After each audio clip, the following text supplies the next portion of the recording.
Tragic death of Jaime Alanis during ICE raid at Glasshouse Farms.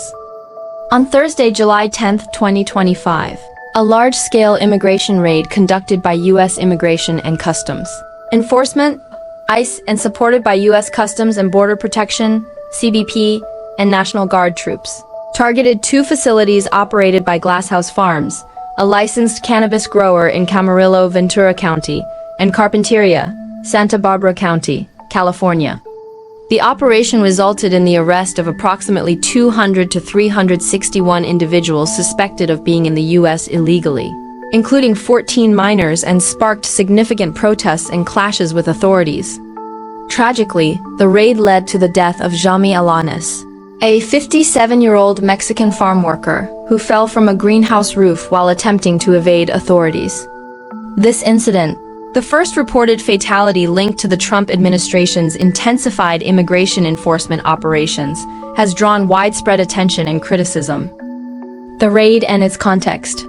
The raid at Glasshouse Farms was part of a broader immigration enforcement campaign under the Trump administration, which has prioritized aggressive worksite raids to detain and deport undocumented immigrants.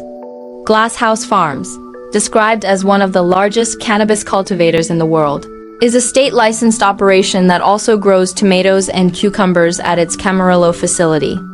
The company, led by former police officer Kyle Kazan, is noted for its compliance with California regulations and significant tax contributions to the state.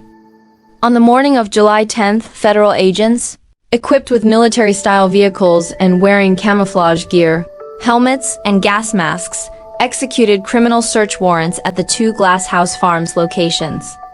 The Department of Homeland Security, DHS, stated that the operation targeted suspected undocumented workers and investigated potential child labor violations, with officials later reporting that 14 minors were rescued from potential exploitation or trafficking. However, Glasshouse Farms denied employing minors, and the California Department of Cannabis Control, which visited the facility in May 2025, reported no minors present at the time.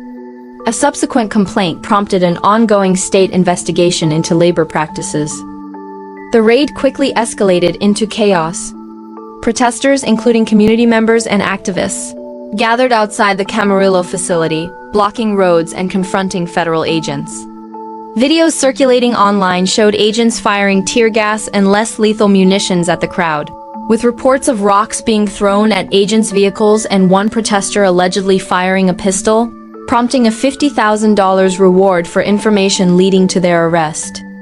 4 individuals, including a California State University Channel Islands professor, Jonathan Caravello, were arrested for allegedly assaulting or resisting officers. The tense standoff, described by Ventura County activist Sarah Armstrong as overkill, involved a military helicopter sweeping low over fields to flush out hiding workers and protesters. Jaime Alanis' fatal fall. Jaime Alanis, a 57-year-old farm worker from Wayumbaro, Michoacan, Mexico, had been employed at Glasshouse Farms for over a decade, primarily picking tomatoes.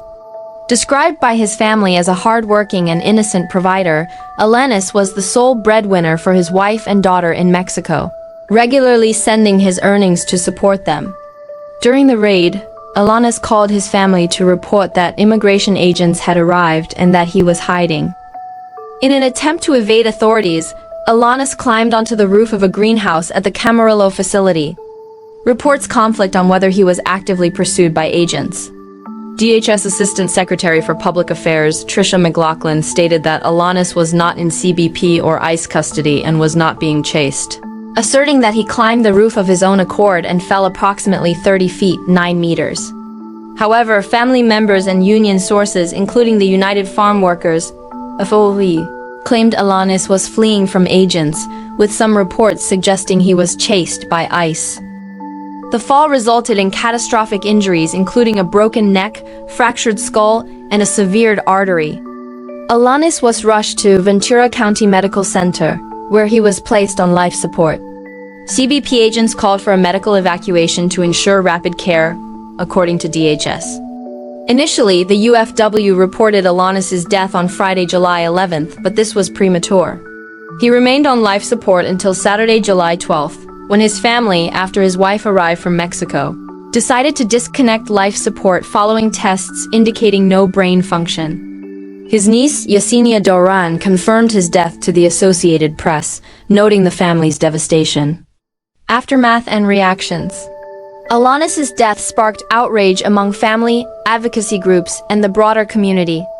Yesenia Doran launched a GoFund campaign to cover medical and burial expenses, raising over $38,000 by Friday evening. The campaign described Alanis as the family's sole provider and called for justice, labeling the raid as reckless. The UFOU, while not representing glass house workers, condemned the raid as violent and cruel, arguing that such actions terrorize communities, disrupt the food supply chain, and separate families. UFW President Teresa Romero expressed grief and pledged support for Alanis' family. Other workers were also affected. Irma Perez reported that her nephew Fidel Bucio, 24, climbed onto a greenhouse roof and sent videos showing federal agents below and broken glass from the structure. Bucio, who was later apprehended, sustained injuries, including cuts requiring bandages. Edgar Rodriguez, a U.S. citizen and manager at the Carpinteria facility, claimed he was assaulted and handcuffed by agents after requesting to see a warrant, suffering bruises and scratches. DHS and ICE defended the operation, with Homeland Security Secretary Kristi Noem stating that the arrests included individuals with serious criminal records, such as one person with charges of kidnapping, attempted rape, and attempted child molestation. Tom Homan, Trump's border czar, called Alanis' death unfortunate but defended the agents' actions, stating they were doing their job. Critics, however, pointed to the broader context of escalating immigration enforcement, noting that a federal judge issued an order on July 11th temporarily halting indiscriminate immigration stops in 7 California counties, including Los Angeles, in response to lawsuits from the ACLU and immigrant rights groups. Broader implications. The raid highlighted tensions surrounding the Trump administration's immigration policies, particularly the resumption of worksite raids despite earlier claims by President Trump that such actions would be paused to avoid disrupting the U.S. food supply chain. The involvement of minors at the farm raised concerns about child labor, though Glasshouse Farms denied violations, and the UFW that detaining and deporting children is not a solution to labor issues.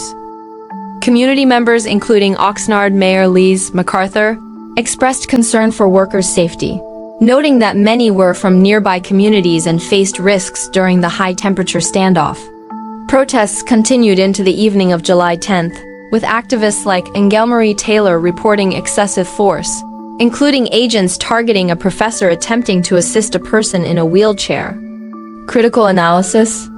While DHS maintains that Alanis was not pursued, the conflicting accounts from family and union sources suggest a climate of fear during the raid may have driven him to climb the roof.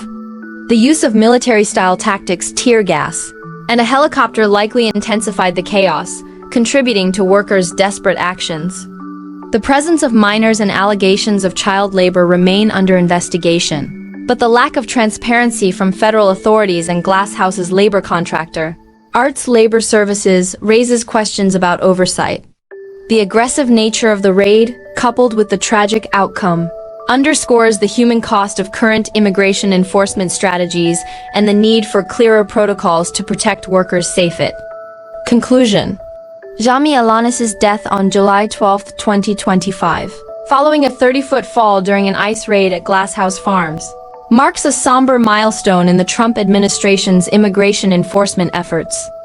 A dedicated farm worker and family provider, Alanis' attempt to hide from authorities ended in tragedy, leaving his wife and daughter in Mexico without their primary source of support. The incident, coupled with the arrests of hundreds and the detention of minors, has fueled debates over the ethics and execution of immigration raids, with advocates calling for justice and reform.